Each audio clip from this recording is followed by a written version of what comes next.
And even for somebody who should have been attuned, police background, military background, it took me about, probably an hour to figure out, oh my God, we are literally under attack.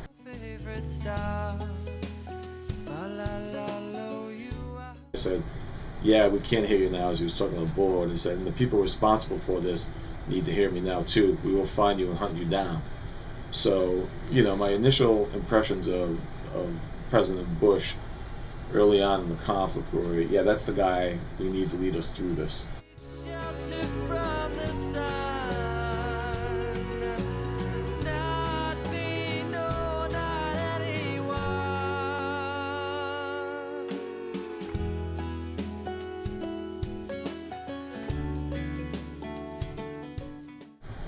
Well, the problem with terrorism is you don't know who the enemy is. The enemy could literally be you.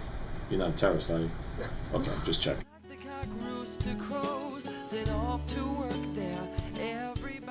You don't necessarily destroy the Taliban. A great majority of them just give up and melt back into society. But they melt back with the intent of, when the time is right and they think they have an opportunity of attacking that main government. The Taliban has never really given up what they view as their God-given right to rule Afghanistan.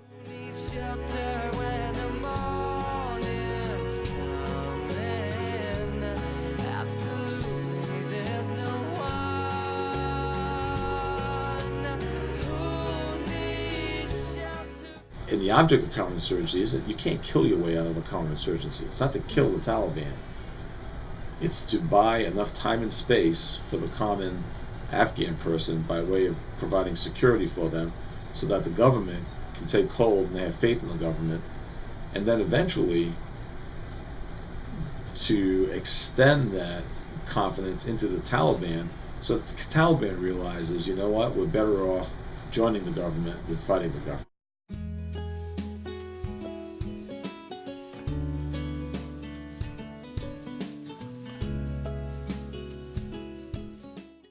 What I saw there in the 9 months I saw there that to me clearly showed progress was they had a non-existent press corps 10 years ago, 8 years ago.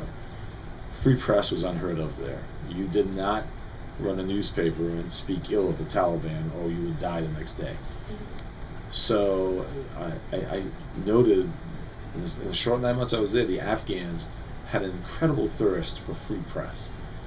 We would have press conferences, or the government would have press conferences that we would help them set up, and we would mentor them through that.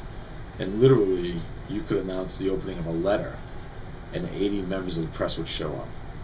Over that 9 months, their questions got better, their tactics got better, they became very influential. From my perspective, the one indicator I saw, given my view of the conflict, that we are making progress, or we were making progress, was the development of a free and very aggressive press.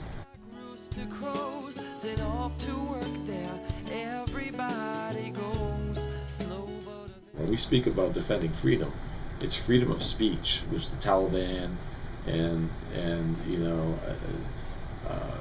Islamic extremists would try to stop you from having. Mm-hmm. So no, by all means, bring the other side of the argument. It's what makes us great as a country.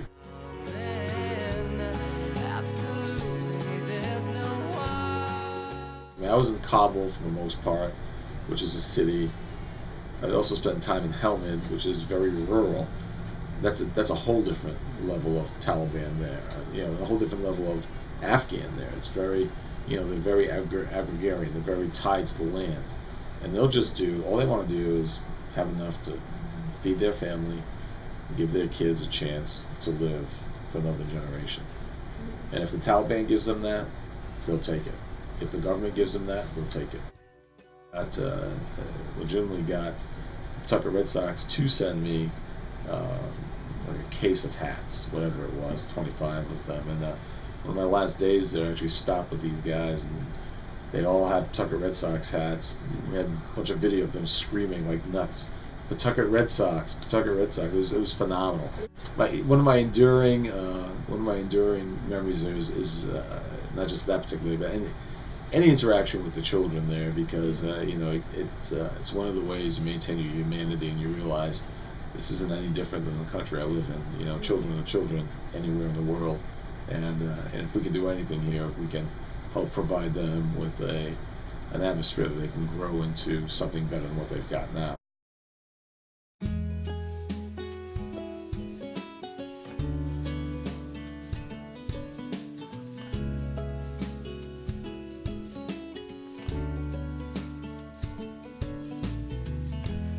Good day, sunlight.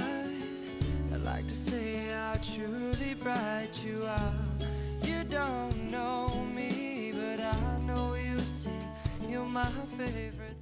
But the fact that we had so many Americans willing to participate, willing to actually enlist in the military, knowing they were going to end up in a war zone, in combat, go ahead and do that, speaks so incredibly well of the fiber of our young Americans today, and those who choose to serve their country.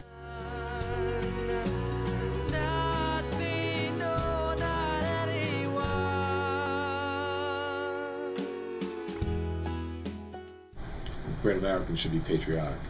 I think they should understand how we've become this great country, and how what level of sacrifice has occurred for the last 250 years that has resulted in a country where they can exercise those democratic rights to free speech. And I've had the experience of being in countries where the vote in democracy was non-existent. I got to watch it grow in two countries.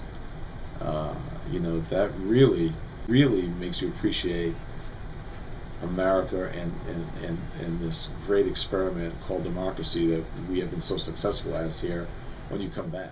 It's a freak of nature that we just happen to be born in the greatest country in the world, and we're entitled to this life.